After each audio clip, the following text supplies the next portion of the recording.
حضرت عمر کے قبول اسلام کا واقعہ عمر سیریز میں موجود ہے.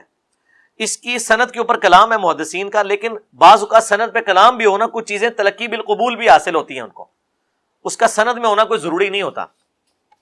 کمزور سند والی چیزیں ہم اس وقت زیادہ ان کی مخالفت کرتے ہیں جب وہ صحیح باتوں کے خلاف ہو. حضرت عمر کا یہ واقعہ جو آیا ہے قبول اسلام کا، اس سے کوئی دین کو فرق نہیں پڑتا نقصان ہونے کے اعتبار سے، تو کیا حرج ہے ماننے میں؟ اگر تاریخ میں یہ نقل ہوا ہے کوئی حرج نہیں اس کے اندر.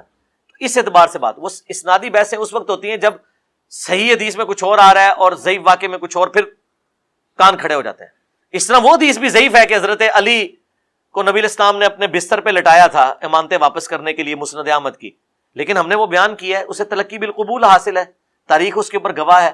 سند صحیح نہ بھی ہو تب بھی نسل در نسل کچھ چیزیں ٹرانسفر ہو رہی ہیں. نسل در نسل جو صوفیاء چیزیں ٹرانسفر کر رہے ہیں وہ تو قرآن و سنت کے خلاف ہونے کی وجہ سے ہم ریجیکٹ کرتے ہیں. صوفیاء اگر نسل در نسل جھوٹی بات بھی ٹرانسفر کر دیتے نا کہ بزرگوں کی قبروں پہ جا کے بزرگوں کے لیے معافی مانگنی ہے اور اللہ کو پکارنا ہے، تو ہم ان کی باتیں مان لیتے ہیں کہ چلو یار یہ ایاک نستعین کے خلاف تو نہیں ہے. ہمارا اختلاف یہ ہے کہ قرآن و سنت کے خلاف وہ واقعات بیان کرتے ہیں. چشتی رسول اللہ نہ پڑھوایا ہوں، محمد رسول اللہ پڑھوایا ہوں تو اسی مان لیندے.